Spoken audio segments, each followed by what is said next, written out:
Hello students, welcome back to my channel biology with Deepti Jain from Vardhman coaching. तो आज हम यहाँ पे बायोटेक्नोलॉजी एंड इट्स एप्लीकेशन का टॉपिक स्टार्ट करने जा रहे हैं। Biotechnology application in agriculture. तो किसी भी एग्रीकल्चर प्रोसेस में किसी भी बेस क्या होता है कि हमें बायोटेक्नोलॉजी की हेल्प से किसी भी चीज का एग्रीकल्चर में, प्लांट्स में या एनिमल्स में उसकी प्रोडक्शन को इंक्रीज करना, उसको इम्प्रूव बनाना। तो यहाँ पे हम लोग तीन ओपिनियन देखते हैं कि जिसके बेसिस पे हम बायोटेक्नोलॉजी की हेल्प से उनकी को क्या कर सकते हैं, हम इंक्रीज करा सकते हैं, जिससे कि उनका फूड प्रोडक्शन क्या हो सके, इंक्रीज हो सके, फॉर इंक्रीजिंग फूड प्रोडक्शन।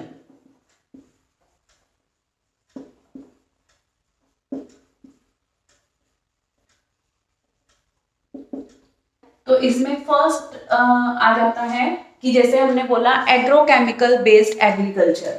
अगर हम एग्रोकेमिकल बेस्ड एग्रीकल्चर करते हैं तो उससे क्या हो रहा है, फूड प्रोडक्शन में इंक्रीमेंट हो रहा है।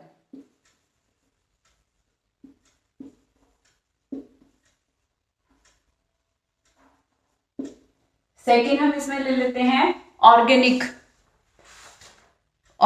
एग्रीकल्चर। ऑर्गेनिक एग्रीकल्चर में हम लोग केमिकल्स का यूज कम से कम करके हम क्या कर रहे हैं, जो माइक्रोब्स हैं उसी को यूज करते हैं as a pesticide, as a fertiliser, as a insecticide या एज ए हर्बिसाइड। तो उनकी फार्मिंग, इसकी ऑर्गेनिक एग्रीकल्चर की हेल्प से हम जो पॉल्यूशन को क्या कर सकते हैं, कम कर सकते हैं। इको फ्रेंडली होती है ये ऑर्गेनिक फार्मिंग। तो और साथ में हम क्या ले सकते हैं, genetically engineered crop based agriculture. Genetically engineered crop based agriculture.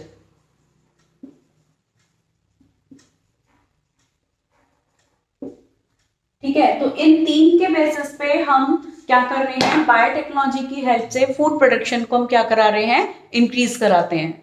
उसी तरीके से क्या हुआ, फिर ग्रीन रिवॉल्यूशन होता है। तो ग्रीन रिवॉल्यूशन में हम क्या कर रहे हैं, किसी भी टेक्निक के थ्रू हम उसमें जो फूड प्रोडक्शन है उसको इंक्रीज कराया जा रहा है।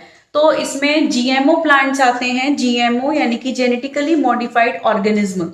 तो better management, better crop variety improvement के बेसिस पे हम क्या कर रहे हैं, किसी को भी क्या कर सकते हैं, इम्प्रूव करा सकते हैं।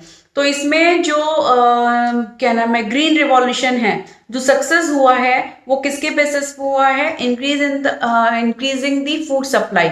क्यों हुआ है इंक्रीज, क्योंकि उसमें हमने प्रॉपरली इम्प्रॉपर प्रॉपर वैरायटी को क्या करा, इम्प्रूव करा है। क्रॉप वैरायटी को इम्प्रूव कराया, एग्रोकेमिकल का यूज करा और बेटर मैनेजमेंट प्रैक्टिसेस करी।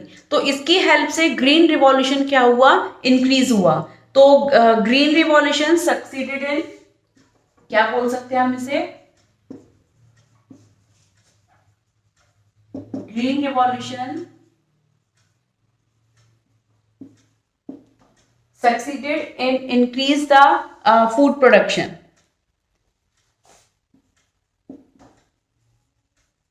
Increasing the food production.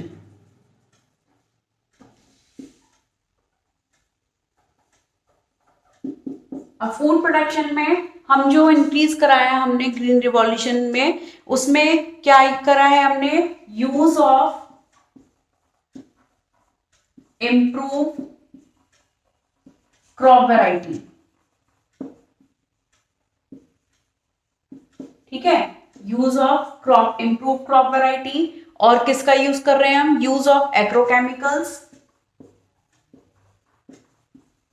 Use of agrochemicals और use of better management practice.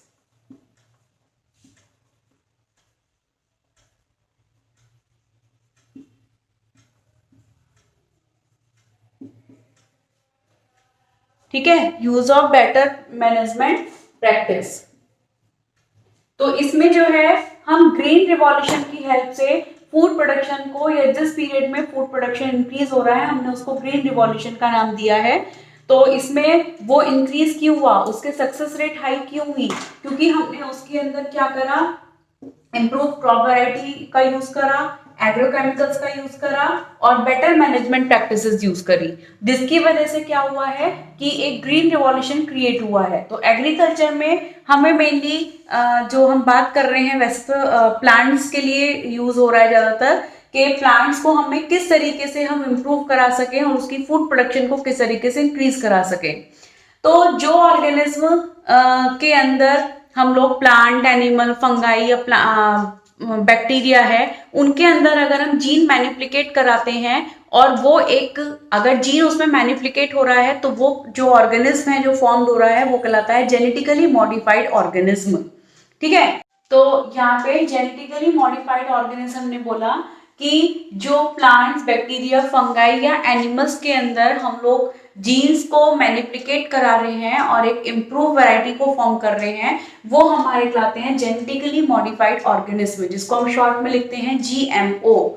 तो डेफिनेशन हम इसको क्या लिख सकते हैं, plants, bacteria, fungi and animals whose genes have been altered by the manipulation are called the GMO, यानी कि जेनेटिकली मॉडिफाइड ऑर्गेनिज्म। और ये ऑर्गेनिज्म कई डिफरेंट वेज में क्या होते हैं, हमारे लिए इंपॉर्टेंट होते हैं, क्योंकि ये एक बहुत इम्प्रूव क्वालिटी होती है, उसमें न्यूट्रिशन भी इम्प्रूव होता है, टॉलरेंस पावर होती है, केमिकल्स का कम से कम हम इसमें यूज कर सकते हैं। तो इस बेसिस से ये इको फ्रेंडली भी होते हैं, फूड प्रोडक्शन भी अच्छा हुआ इनका, और इसमें न्यूट्रिशन क्वालिटी भी क्या होती है, अच्छी होती है। तो ये इंपॉर्टेंट है GMO exam point of view से। इसके एडवांटेजेस जो अभी मैं बता रही हूँ वो भी आते हैं, डेफिनेशन भी आ जाती है इसकी। तो अब हम यहाँ पे देखते हैं कि जेनेटिक मॉडिफिकेशंस इसके अंदर क्या क्या होते हैं, है ना। तो हम बोलते हैं कि genetic modifications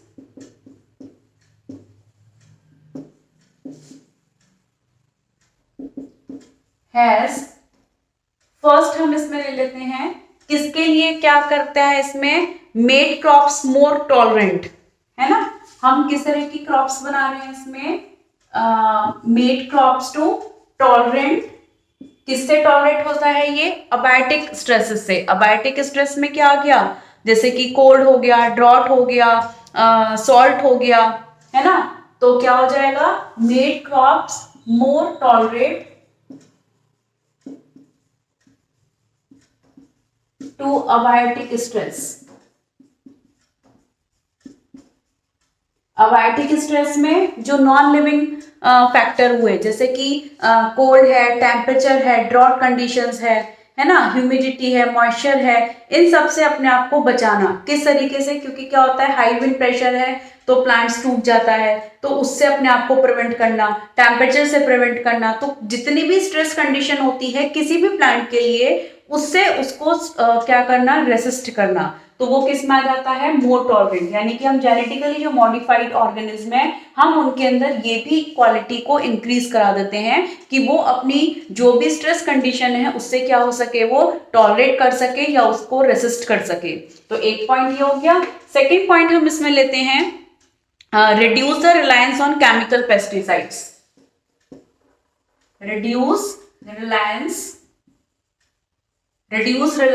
on chemical pesticides. तो जो जितने भी केमिकल पेस्टिसाइड्स हैं उन पे क्या करना, उनका कम से कम यूज करना। केमिकल पेस्टिसाइड्स, ठीक है, केमिकल पेस्टिसाइड्स का जो यूज है उसको रिड्यूस करना, ताकि कि एनवायरनमेंट हमारा पॉल्यूशन फ्री रह सके। तो इको फ्रेंडली हम इनको प्लांट्स को बना सकते हैं। थर्ड हम इसमें ले सकते हैं, help to reduce post harvest losses. help to reduce post harvest losses।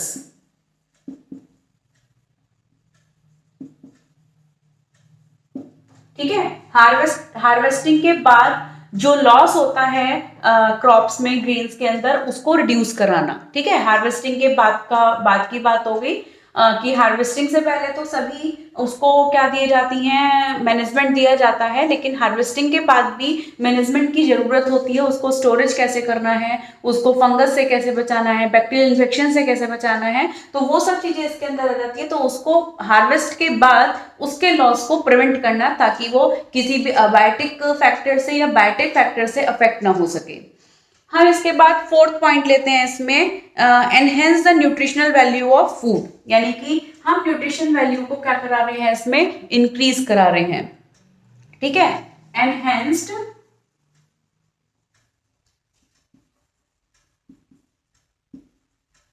Nutritional value of food, जैसे किसी के अंदर विटामिन ए की रिचनेस को करना, विटामिन बी को, या कोई मिनरल्स का इंक्रीज कराना, कैल्शियम का इंक्रीज कराना, है ना। तो अभी इसमें हम पढ़ेंगे विटामिन ए से रिच होता है गोल्डन राइस, जैसे कि वो एक बना हुआ है, इसको इसी के बेसिस पे हमने यूज करा है, फॉर्म करा है। तो न्यूट्रिशन वैल्यू को उसमें फूड के अंदर इंक्रीज कराना, कोई भी न्यूट्रिशन क्वालिटी है, प्रोटीन है, विटामिन हैं, मिनरल्स हैं, तो इसको हम किस तरीके से प्लांट्स के अंदर, ग्रेन्स के अंदर, फूड के अंदर इंक्रीज करा सकते हैं, ताकि वो हमारे लिए क्या हो सके, बेनिफिशियल हो सके। तो हम लोग प्लांट्स के साथ साथ अपना भी बेनिफिट देखते हैं, जिसके बेसिस पे जेनेटिकली मॉडिफाइड ऑर्गेनिज्म का फॉर्मेशन होता है। तो यहाँ पे जेनेटिकली मॉडिफाइड ऑर्गेनिज्म कंप्लीट होते हैं। अब हम नेक्स्ट वीडियो में देखेंगे ट्रांसजेनिक प्लांट्स, कुछ ट्रांसजेनिक प्लांट्स के बारे में पढ़ेंगे, वो और इम्पॉर्टेंट है, ये भी इम्पॉर्टेंट है। जेनेटिकली मॉडिफाइड ऑर्गेनिज्म 2 मार्क्स से 3 मार्क्स में क्वेश्चन इसका पुटअप होता है। तो मेरा चैनल आपने सब्सक्राइब नहीं करा है तो प्लीज सब्सक्राइब करिए, वीडियो देखते रहिए। कोई भी चीज समझ में नहीं आती है, कोई टॉपिक क्लियर नहीं है, तो प्लीज आप कमेंट बॉक्स में मेंशन करिए। तो टिल देन, बाय बाय।